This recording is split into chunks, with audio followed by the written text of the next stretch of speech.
Moving into the AI world, now everything is going to be tailored to each person listening, each person transacting. You ask me what I'm most excited about product-wise. It's the outcome. If we can utilize these tools to start to give us back the time where you don't have to be an expert.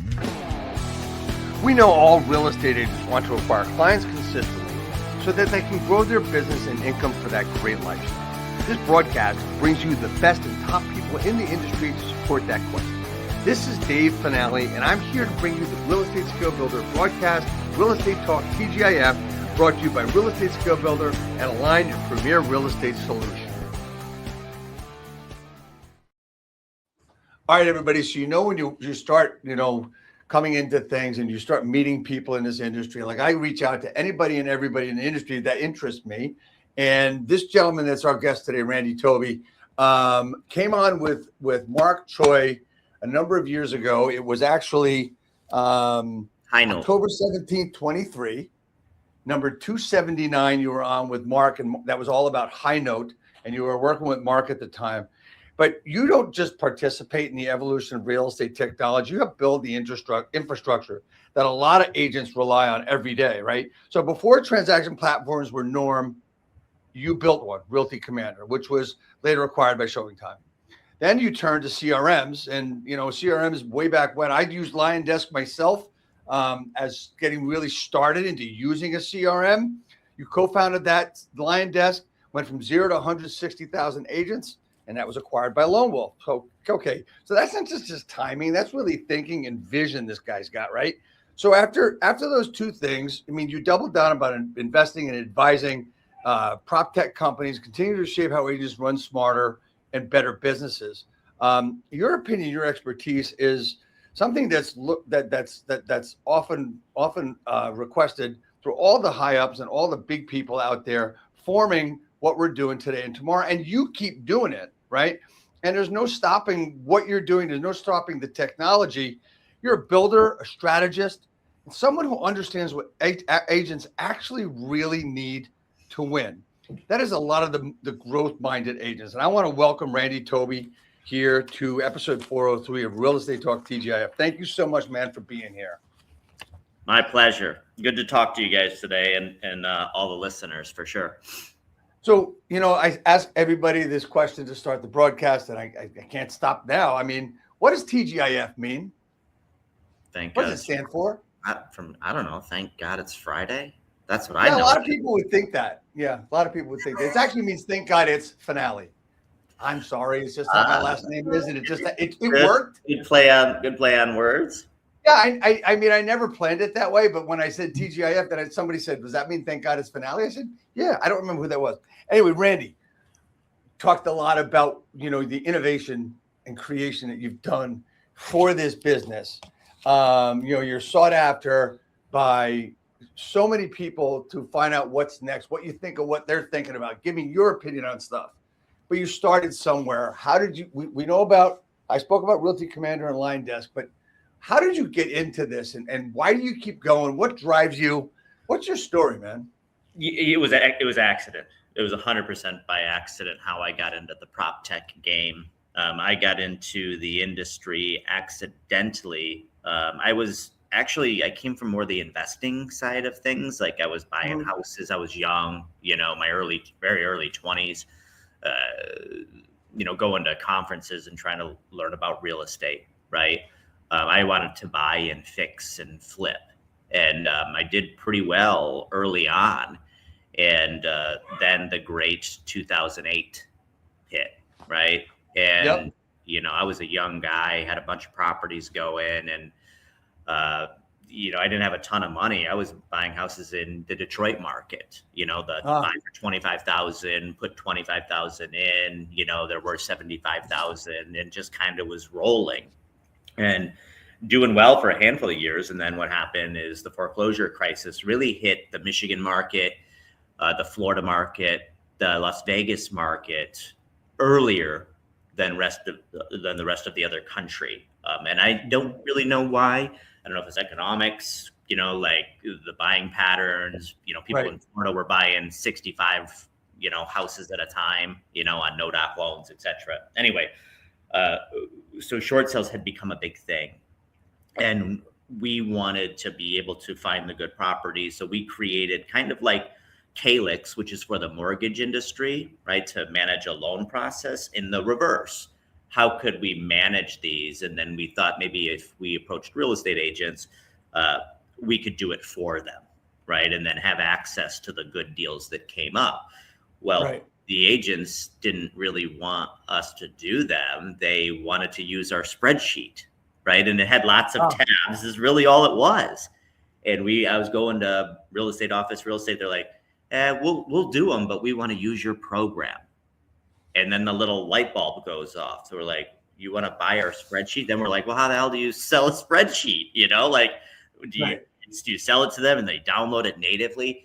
It was totally by accident, right? And as we developed that, we then took it online. I had to learn about hiring developers and my partners and all these different things. I just learned by getting kicked in the face, Dave, to be honest with you.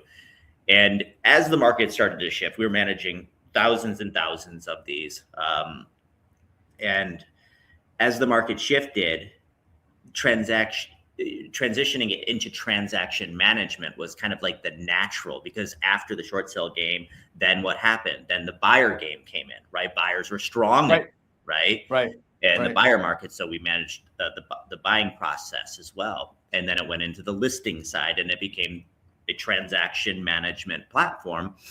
And when we were full-fledged transaction management, that's when Dotloop came in and some of these other bigger guys. And even before us, there was another one simultaneously, Cardivi, which that co-founder, he's an amazing guy, went on to do a lot of great things. He was acquired by DocuSign. But we were very early in that space, right? And then I understand about reoccurring revenue, and we did it the old-fashioned way, man. I picked up the phone. I talked to everyday agents. I learned as much as I could. I worked with them. I worked with teams, and that's how we built the very first one.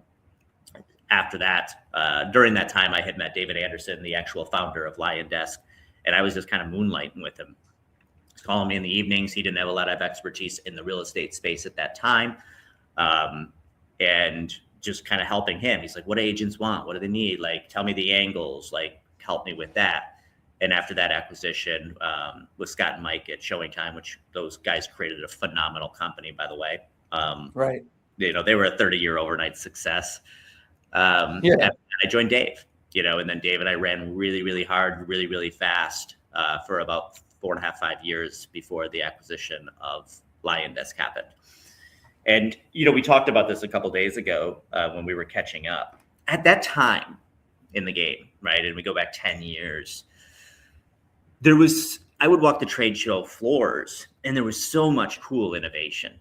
There was great companies that came out of this. BombBomb had an amazing thing where you could do video email and send it out, where you're starting to get that facial thing. And this is this is before like influencers and the gram, I thought that what they created was cool. You had Follow Up Boss come out, you had LionDesk, you had all kinds of really great tools, Land Voice. There was just a lot of greatness. And then about 5 years ago, I saw that innovation kind of be stifled, because what happens is innovators, right, will create really good products. And then platforms will start buying those platforms, and so that you have more tools inside of one environment, one ecosystem. 5 years ago, we're walking the floor and it was like enrich your data.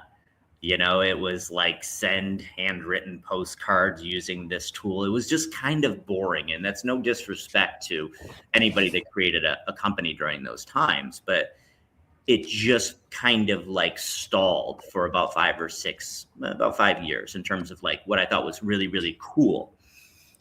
Fast forward to today, right? Then about a year ago. Well, what happened? Well, we had this thing called ChatGPT, right? Now, AI has been around for a long time. We've been using Google Maps for longer than 2 years, right? Like that is a form of it. But consumer-based, it's really blown up ever since I think ChatGPT kind of went public and people started playing with this.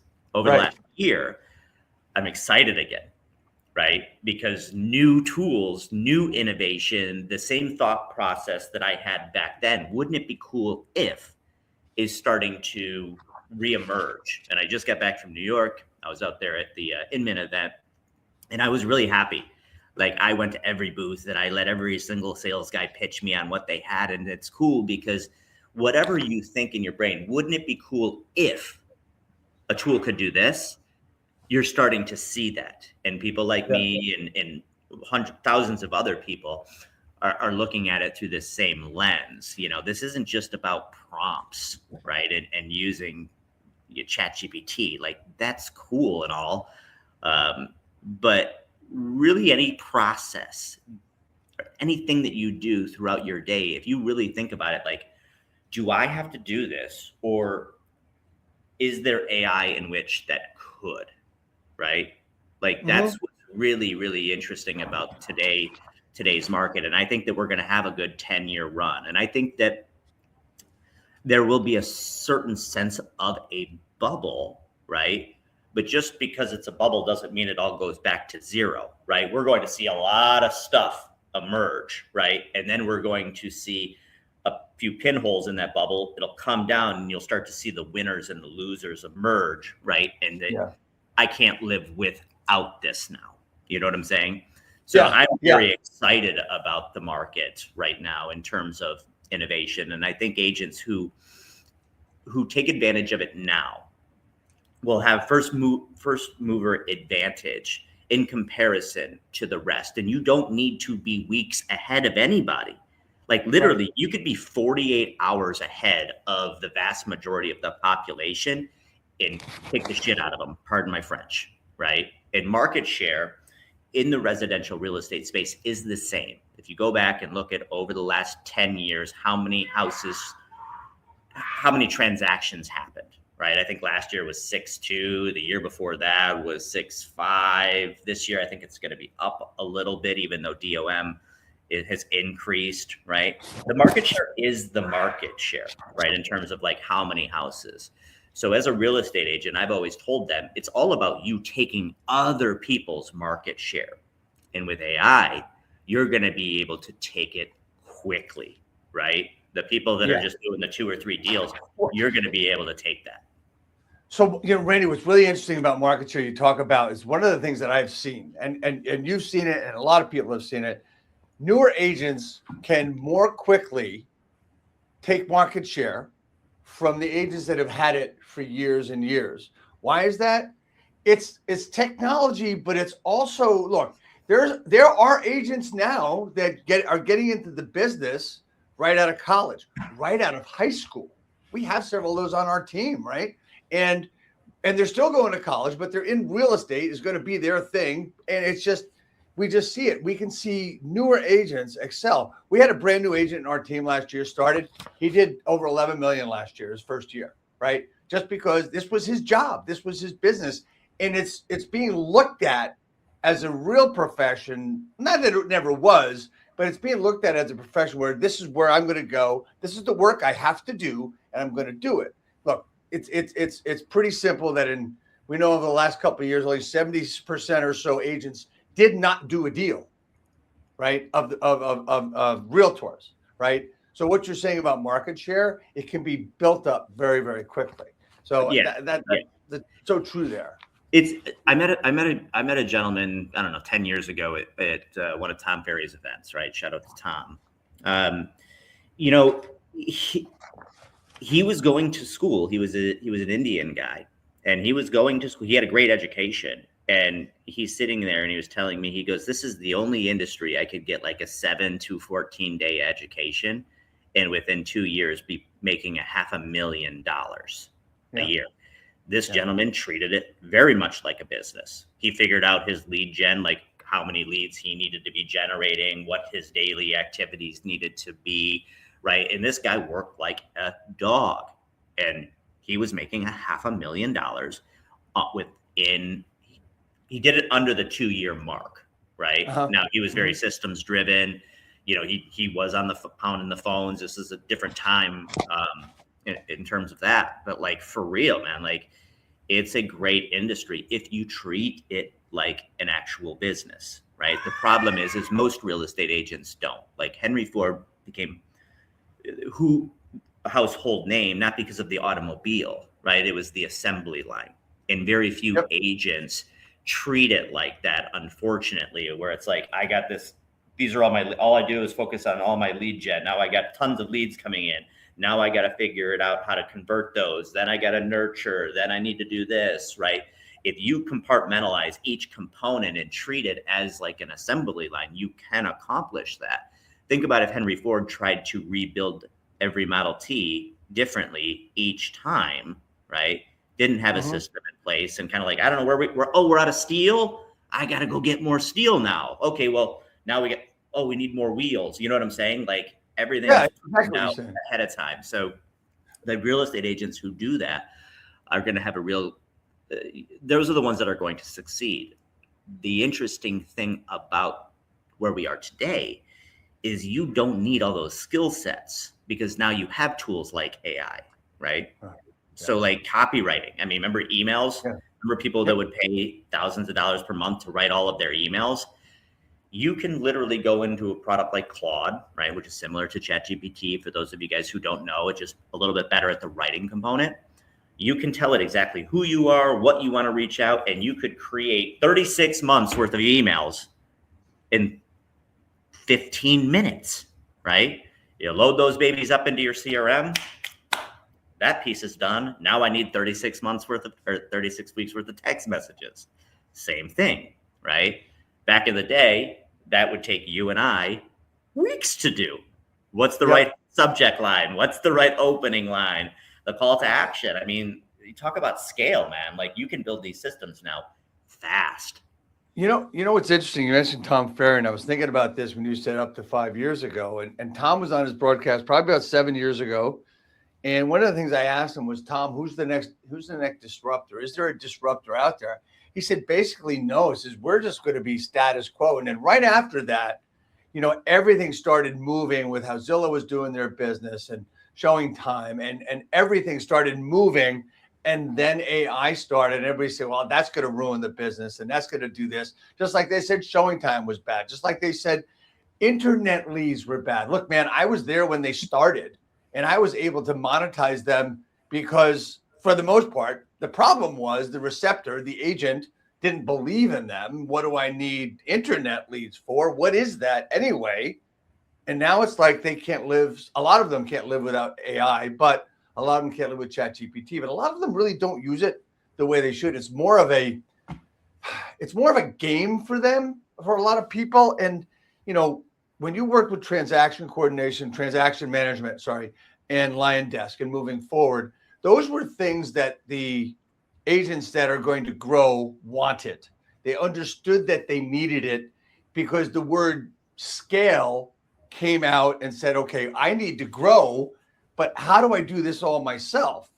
Transaction management supported that, right? And then, as we looked back at CRMs, I mean, we had way back when there was this product called Top Producer, which I understand is still around. Yeah. Right. And the biggest thing that I was a Century 21 franchisee, and the biggest thing that pissed us off was that Century 21 took it away from us because we just started to get people to use it and to understand it. And they take it away and says, well, that was it. We just lost our chance for getting people to use a CRM and really grow. And it's like, okay, well, try this one. No, not doing it. So that was difficult. So now with AI, you just said you can get 36 months worth of emails and whatever you want, but it's not as easy as we make it sound today. I mean, yes, write 36 months worth of emails. I want to send it out weekly. This is what I want it to say. It's not that easy because it's got to be good. It can't be crap. Copywriting is an art. So how do we direct our AI? How do we direct the new stuff coming out to have it look and sound like it actually is an art of copywriting rather than just words on a page? Yeah. So number one, homework, right? Learn how to use these tools. Everybody listening today obviously has a cell phone. Everybody here has access to YouTube University, right? Like, learn how to use these tools. It's not as easy as you say, Dave, just like hey, I need 36 months worth of, or 36 months worth of emails to send to this, right? Like it is not as easy as that. You need to understand how to ask those questions, right? So if there are some copywriters, as an example, on YouTube that you like, and some of the greats that are out there from, that whoever it is that you follow, right? Like you can take their information, plug it into the AI and say, I want to create an email campaign around XYZ. I want you to utilize these 3 strategies. I want a really good subject line that creates curiosity, which makes somebody want to open the email, because we're all bombarded with email. So this has got to stand out. The preview line, which is that line that you read in the very beginning, additional to the subject line, needs to be compelling to get somebody to open it. I want the email to be no longer than a 3-minute read, right? Because anything longer than that looks like work, even if it's salesy, right? Like all of these things. And I want a strong call to action, right? Schedule an appointment for a free consultation on talking about your real estate goals. Not if you're ready to buy or sell, right? Because that happens at a certain time. If you just want to talk about your real estate goals over the next 24 months, I'd love to have a meeting with you. That's a little bit more open-ended. Tax, right. Every year the tax code changes around investing and home ownership and all these different things. Sometimes people are thinking about, I saw Airbnb is a good potential investment. Like let's just create a CTA around something that's more open-ended that creates engagement, right? Right. So it's crafting the right messaging to give to the AI that then creates the proper output, right? And that is a skill. And if you, meaning the people that are listening to this today, don't want to learn that skill, there are plenty of people now in which you can pay to do it. And there's also services now in which you can subscribe to. So you're like, I don't have time to learn that. I'm just going to pay, right? Use speed to your advantage and go from there. Does that make sense? Oh, 100%. Yeah. 100%. The thing is that there's going to be a lot of those people out there that want to pay for it. Look, I remember back going back 15 years where my agents, I think I'm going to hire something called a virtual assistant to make my lead generation calls. And I said, why don't you just do it yourself? Well, you know what? I really don't like the phone, but I know I need to do this. So I'm going to hire somebody to do it. I said, oh, okay. Oh, well, we know how well that worked. Those people were out of the business very quickly. The thing is understanding how to manipulate the data, how to manipulate the emails, how to manipulate AI. So the interesting part is there's so much stuff out there, man. Who do you listen to, Randy? You mentioned Claude, there's Grok, there's ChatGPT, there's so many things, and there's so many experts, and then there's so many real experts. I'm fortunate to know several of them, but who do you really listen to? I mean, there's a lot of right now, it's getting noisier and noisier and noisier with everybody out there telling us what to do, how to do it. Use this one, use that one. Here, use this. Hire me. I'll teach you. Yada, yada, yada. Yeah. So anybody listening, I'm not a coach. I don't have a coaching program for sale. Maybe I should, but like that's not what I do, right? Like I've been working with everyday agents. I've been working with assistants and teams and brokerages and franchises and MLSs and associations and other tech companies, right?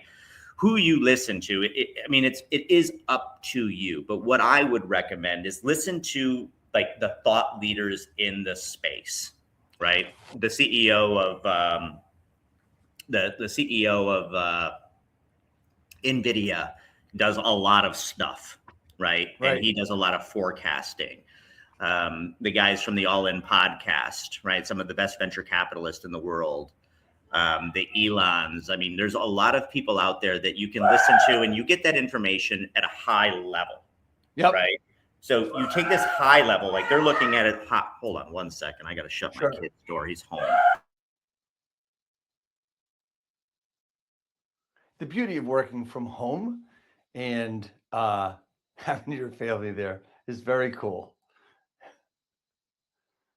That's why this is live. That's why this is real, because we're all real people here. Yes, I do Go have a ahead, kid. Randy. He's home from school today due to the President's Weekend, so I apologize. No worries, man. No worries So at all. my recommendation is listen to some of these guys at just the high level, like where they think that this is going long term, right? Then there's going to be a level of people that focus either from a business perspective, or if you want to go super niche, right? There's people that how they're implementing this stuff from a business perspective. And then there's Right. the people in the real estate space that are saying, this is exactly how you deploy it as a real estate agent or as a real estate broker. And I can't say who you should listen to at that level, because like some people appeal to different people. You know, there's a couple of women that I've seen lately that are AI experts in real estate. I look at their numbers that they sold, and they're not selling a lot, but now they're the AI expert on how to get you $100,000 a year in GCI when their numbers aren't reflecting that. Not saying that that's a bad thing, but like look at who your teachers are and are they actual practitioners of it, right? Like what are they actually doing to implement for their business versus selling you a course, if that makes sense. Right. You know, so just take it in as a consumer and say, I like this, I like this, I like this. Fortunately, YouTube University is free. Plenty of people to learn from.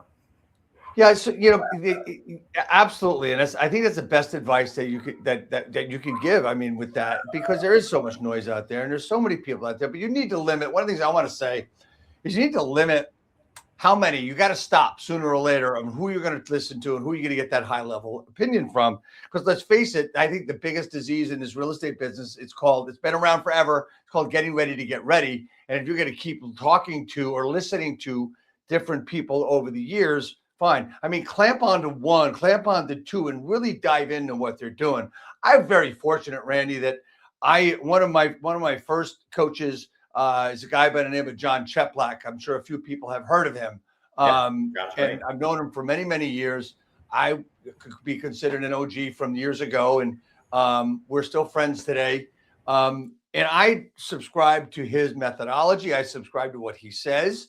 Although I haven't applied everything, shame on me, but I've learned from him, and I lean toward what he says. If John says this and someone says something else, I'm only more toward John.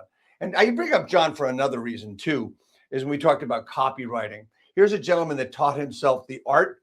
He went and he learned from the best, and he is an #1 copywriter himself now. And that's, you have to decide who you're going to listen to. That's the hard part. And we're not here to recommend anybody, because that's just like, you have friends, I have friends. We all think that they're great, and there's people we haven't even heard of that are probably better, right? But we don't know that. And that's why we really can't throw out any names, right? Most of the best are actually practitioners. They're not out there selling, courses, Right. Like realistically, like if I were making $65 million a year, with AI, I don't know if I would be selling a $29, like come learn with me, right? Like I'm making $65 million if I, you know what I'm saying? Like that's the exactly. I mean, it's you bring it down to the lowest form. I look at me, right? I mean, I had courses, I had programs and stuff, and now I work with a team, and I'm fulfilled with what I do with them and how I do it. I still do it on other ways, but it's just a matter of what you're doing and what you're working for. All right, man. So what's the one thing that we're not solving yet? What's the PropTech problem that no one's solving yet? Everything, right? I mean, everything. When we're talking about technology, everybody's need for technology is different because everybody has a different set of skill sets and a different part of the business in which they like, right? I was talking with a gentleman a couple of days ago. He does not like doing video, right? He just doesn't like doing video.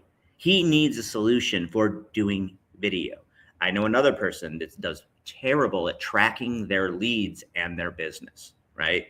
Like when you're creating a PropTech solution, you're trying to find areas in which of the real estate agent's businesses there isn't a really good solution, right? And if there's more than 1,000 people, right, that have roughly that same problem, right, and the itch hasn't been scratched, that's when you can create a tool, you can create a product in which that solves that. So, I mean, from lead generation, there's a million of them out there, right? I mean, you and I probably wouldn't be here today. We would probably be on a big boat in the Caribbean had we spent $50,000 on Zillow leads back when we could buy leads for a quarter when they first got going.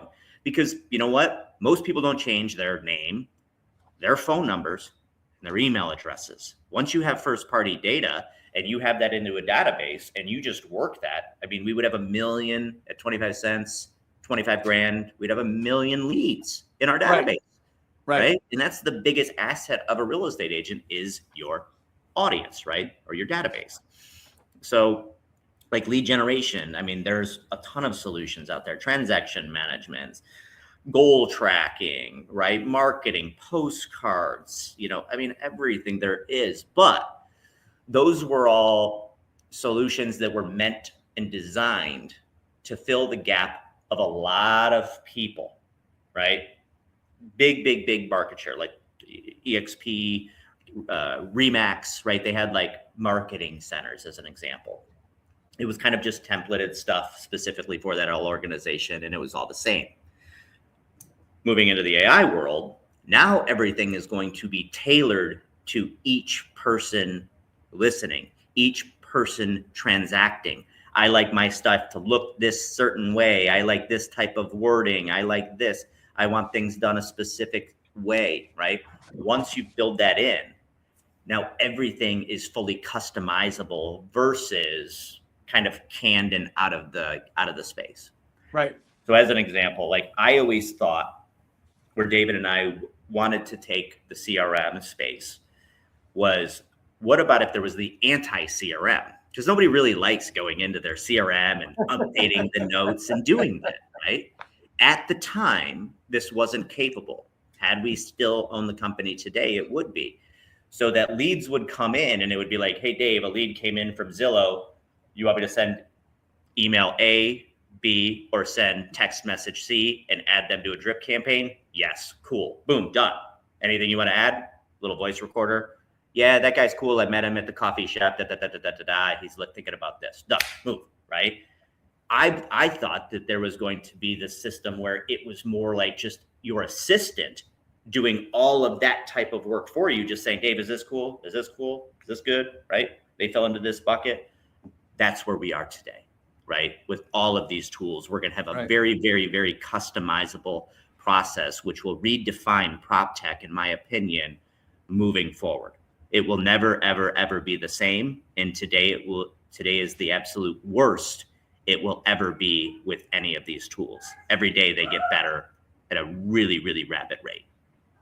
It's really interesting that you use that phrase, that word. This is the worst it will ever be. You know, if you're contemporary to me or contemporary to you, there is, I mean, that's just like, you think about it, the worst it will ever be. I've been around a long time, and every day that would increase, right? But you say this is the worst it ever be, but where is the tech? Where's the prop tech? Where's all this stuff headed? Next year, 2 years, 3 years? Where's it headed, man? I mean, I wish that I had a crystal ball. I mean, I'm not a futurist, you know, like a futuristic economist. Like I just kind of see the writing on the wall in a lot of different areas. I think for those content creators, right? I think creating content at scale is going to be massively easier. I agree with you. Right. I agree. I think that's thing, and that's one thing that I'm working on as well. So since my departure of LionDesk, I've invested and consulted in over a dozen different companies, and I'm kind of an active participant in these companies, from strategy to go to market to making sure that it scratches the need of the real estate agent. And you know, one of those products is Channel Twin, right? So just going to ask you about that. Channeltwin.com. So one of the biggest problems that, I mean, I'm not trying to be an influencer online. You know, I didn't grow up making videos and doing TikTok dances, you know, so like doing video wasn't really native for me. And that's the same thing for most real estate agents. But now there's technology out there where it can clone my face, it can clone my voice, and from there, it can create videos on my behalf, right? There's a half a dozen programs out there. Anybody can go out there today and do this. There's a learning curve. You have to learn how to do it. You have to do all this other stuff. Well, we knew that there's a ton of people who want to do social media, but they don't want to take the time to learn how to utilize a good video engine, marry it with a good voice engine, then have the right scripts so that it creates different and unique content. It's twin, I think it's twin singular channel. Okay, I'll fix that. But now people can give us 3 to 5 little short videos. And from there, our system pumps out 5 to 7 pieces of video organic content that they can post on their social media. They can post it on YouTube. They can post it on their website. It does not matter. And to be honest with you, the only body that would know the difference would probably be their spouse and their kid. And then some people are like, well, it doesn't quite look like me or sound like me. Like, it's really close, Dave, right? And again, today is the worst it's going to be. And you also have to remember, in the land of fast scrolling social media, people aren't analyzing the hell out of your videos, everybody. They're not listening to every single word. The real deal is the consistency. The problem that the agents have is they're not posting 7 times a week. They're posting once every 3 weeks. Right. And Meta has moved to an interest-based algorithm. So the more times you're posting and people are seeing it, it's starting to show up more and more and more and more frequently, right? So being able to post 5 times a week with AI that's talking about real estate, that's talking about you, that's talking about all these different things, then you have that time to make that one video while you're driving to a listing, right? That's natural, that's you. Use it as a supplement, not all, a supplement, right? Like, that's what I would recommend. And I think a product like that, from a video perspective, for those of you guys who are struggling to post every single day, like, now you can, right? And Channel Twin will just do it for you. Okay, so you've got a couple other things that I want to get into. Channel Twin is really super cool, and I will definitely be someone that checks it out. Socrates Writes. Okay, so this was built out of necessity. This goes back to my original heydays of, we wanted a tool to manage the transaction, right? And it didn't exist. Yep. So for 20 years, I feel like I've been getting ripped off by SEO people, right? I hire an SEO firm. It's $10,000 a month. It's a 6-month contract, and maybe I will rank high, right? And for those of you guys who don't know, like, when somebody types in something SEO, you show up on that first page or that second page. It's an investment, but it's the cheapest form of leads, right? Meaning, like, when somebody goes in and they search, they find you, they click, right? They buy your stuff, whatever. Versus paying Google $50 per lead, or Facebook $30 a lead, or whatever the case may be, right? So anyway, so for years, I've been feeling like I get scammed and like paying all this money, and I don't really know. It's like this weird wizardry of like, how do you do it? Because you have to do it a specific way, and it's got to be X amount of words, and you have to post X amount of blogs per week, etc. Okay. Well, now with AI, because I was tired of getting scammed, I'm like, well, why don't we just build this for ourselves so that we can help our website start to rank higher, right? So what we did is we take all of the latest and greatest tool or technology in terms of like the research tools, like what you need to have in your ranking, how much copy you need. We then trained our own model on top of 2 existing models, right? And models could be like a ChatGPT and a Gemini, as an example. Yep. So we build on those models. We train it on our sets of data. And now within 30 seconds, I could produce 15 blog articles, naturally written, naturally designed, that then automatically get posted on my website. I could do this in pages, or I could do this as a blog post. So if I wanted to rank for selling houses in a specific area of Metro Detroit, right? I could write 50 articles in a couple days, not even a couple days, in a day or two, on the best coffee shops,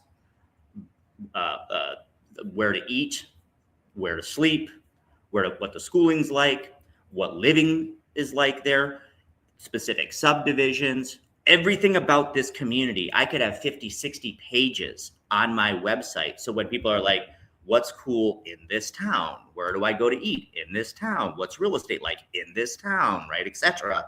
I'm coming up on page 1 or page 2, right? Before, you would pay thousands of dollars for people to do this, or you would take a ton of time out of your week in order to do this, and you would only do one article. With Socrates Writes, it'll analyze your website, look at the opportunity gaps. It'll start writing the articles. It'll even do the design based upon what your current website looks like, and then you can publish. Like, I mean, now I can control my outcome versus just paying some firm $10,000, $20,000, $50,000, hoping that it's going to come. You know what I'm saying? Like that was a product that we built out of necessity for ourselves because, I just didn't want to spend the money anymore. Okay, so you have one other that you're working on. Explain this one to me. GetLundy.io. Yeah, so this is this is a little bit more back office. So a lot of listeners here today, your MLSs are starting to adopt to the Lundy platform, right? It's a lot more with compliancy, a lot of voice enabled everything. Pull up a document to do XYZ. I need to fill out the listing form. You could be doing all of this from the car. Lundy is going to be like your MLS, your document, your broker, all of your back end AI personal assistant, right? It's something that some of you guys probably already have access to when you log into your MLSs. But just think like, is this contract in compliance, right? What are the issues with it? What about this? What about that? I need to send a bunch of listings over to this person. You could be doing all of this just talking to your device now. And they're plugging in with all of the MLS data. It's going to be a monster for most people in the industry. And it's going to be a very, very powerful tool for I think everybody here listening, if your MLS hasn't already signed up with it. So we've talked about 3 projects you're working on. Number 1, what excites you? What's the one that excites you the most?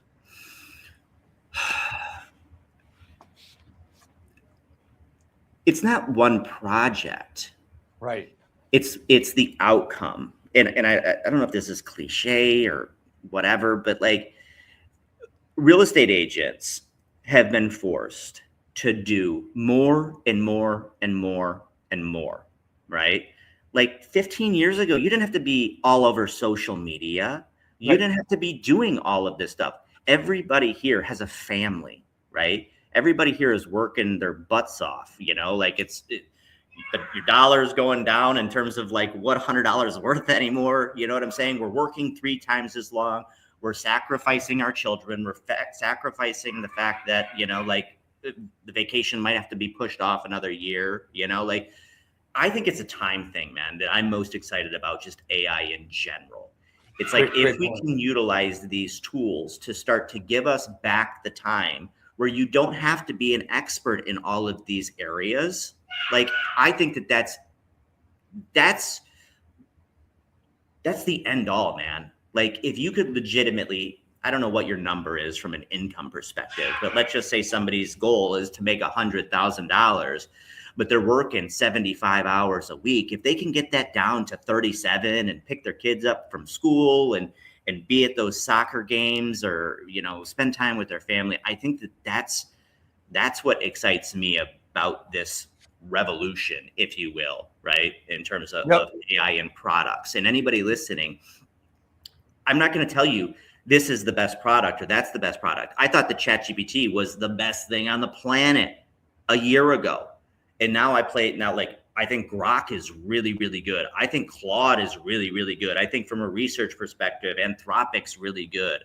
I think that and they all have their areas of expertise, but these are going to change, right? Right. Like the best tools are going to change. And then you're going to have the smart products that are built on top of those with specialized information, right? So in real estate, we're going to take two models. We're going to put all of our data on top of it, how to do all of the best XYZ for real estate, right? Now that's going to become the best model. You know what I'm saying? And then 100%. it'll continue. So like, to me, it's not one product, it's the outcome. It's learning how to use these tools so that they help you get your job done faster, because real estate agents have a really tough job. They have to find the leads. They have to convert the leads. They got to convince them that they're the best person for the job. Once they do, then they got to find the houses, right? Then they got to go show the houses and open the doors. At the same time, they need to be doing social media and creating content and sending postcards and doing this while they're playing, not divorce attorney, counselor to husband and wife, making a decision while they're negotiating the best deal to an engineering husband going, I think we can get a better deal. And they're like, no, everything's going above market price. Like, no, this is right. Now they change hats and they're managing the report, right? Making sure that all the contractors are fixing up, to get it so that the thing can close. They're following up with the loan officer. That's one person. That's one person handling all of that. Imagine if you had 5 or 6 or 7 transactions going on a month, right? Like, that's just chaos, Dave. Like, it's absolutely insane what agents do. And a friend of mine, CEO of another great product called Break to Broker, he and I broke down hourly how much time goes into scheduling showings, right? Setting stuff up, meeting the people out there, the whole process into an hourly rate at the average price point in America at $375. They weren't making that much money per hour, unfortunately, if you were to factor in all the things that we just talked about. So you asked me what I'm most excited about product-wise. It's the outcome. It's people learning how to utilize these tools to create more time in their day to get whatever outcome it is that they're trying to do, right? Yeah, I mean, I look at evolution not from a standpoint of human beings, from a standpoint of technology. I mean, look, I go back with Betamax and VHS to compact discs to iPod. I mean, I had a conversation the other day with someone on how do I continue to use my iPod, because I still want to use it, right? Yeah. But it's kind of like, Dave, wait a minute, you bought music and downloaded it? Yeah, and I still want to do it, but I can't. Anyway, the point I'm making is that the speed of which that took sped up all the way through. And when we saw ChatGPT a couple of years ago, it was the new thing. I talked to someone and said, it is going to be the disruptor, not only to grow business, but to hurt businesses, right? But now it's like, okay, so let's use this product, let's use this tool and make us move forward. And I said the biggest fear that I have with all of this is what I just said about getting in the way and getting ready to get ready, because, oh yeah, I got this and I got to fix this prompt, and oh, he's got a better prompt over here, let me go get it. It's the same shit. People are the same way. However, if you can just put your blinders on to use this technology, as it gets better, you're going to be able to excel that much faster. And yes, today is the worst it's ever going to be.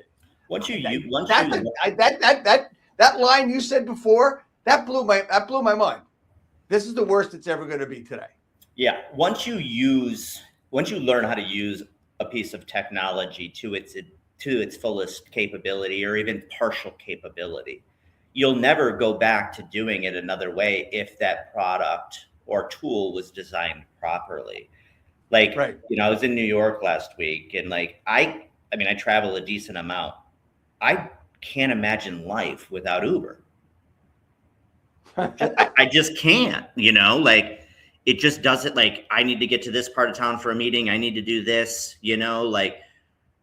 I just can't, I just couldn't imagine. Or I'm literally getting off a plane and I click a button, and by the time I get to the parking lot, that car pulls up, right?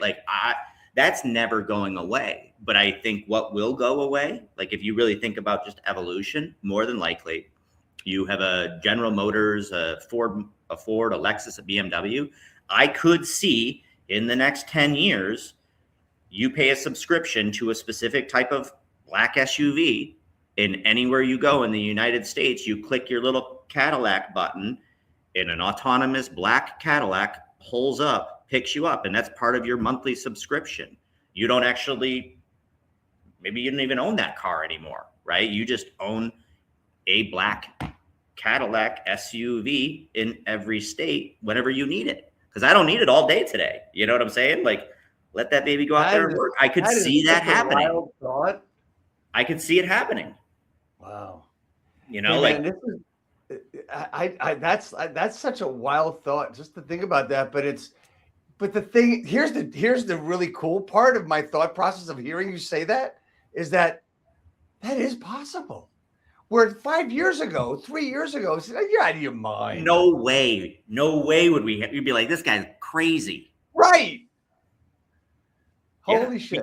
We use the tech now. Every person that uses an Uber, like, is it out of the line to say that there just won't be a driver in there anymore, right? Like that car will pull up. And once that happens, then you know the manufacturers are going to be like, let's reduce the amount of cars that we need to produce because there'll be less cars on the road because not everybody needs 2 cars anymore in a household, right? I mean, I could totally see it. It goes into a little service station every night, you know, it gets cleaned, comes back. Like, I love getting into a black SUV Uber because it's always clean. There's a fresh bottle of water. I'm making calls in the back seat. Like, I like that. If there's not a driver in it, it doesn't, I mean, who cares? Yeah, I mean, I'd be a little sketched out the first time, but I'm sure that I would get used to it. No different than getting in a car with a stranger. You just get used to it. Absolutely. We just get used to it. We start using it, right? Yeah. Hey man, I want to thank you for this time we've had together. I mean, it's been really interesting and really eye opening. I'm so glad we're able to reconnect recently. I just have 2 things for you, man. One is a really important question that I ask everybody on the broadcast at the end. How can I help you grow your business? Just keep spreading the word of the cool stuff that cool entrepreneurs are making for the industry, right? People shouldn't look at this as like another sales pitch. Like, we don't create these products as sales pitches. We create them because, you know, we're doing this to help other people solve their problems. That's why tech is created. That's why products are created. So it's not just me. I mean, you've had other founders on here. Keep spreading the word of the founders that are creating cool stuff that actually give a shit about the community. Thank you so much, man. And last but not least, here we are. You got a blue one before from the last time you were on. The gray one's coming your way. Thank you so much. Next week, guys, we've got Danny Burgess from California coming on. He's the head of the luxury division of Porchlight Bay Area. He's going to be on with us talking about his techniques and strategies. That's going to be a lot of fun. Danny's another return guest. Today, Randy Toby. Thank you so much, man. Appreciate you. Please stay on as we go out real quickly.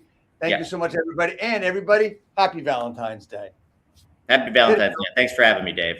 You're welcome, man. Thank you.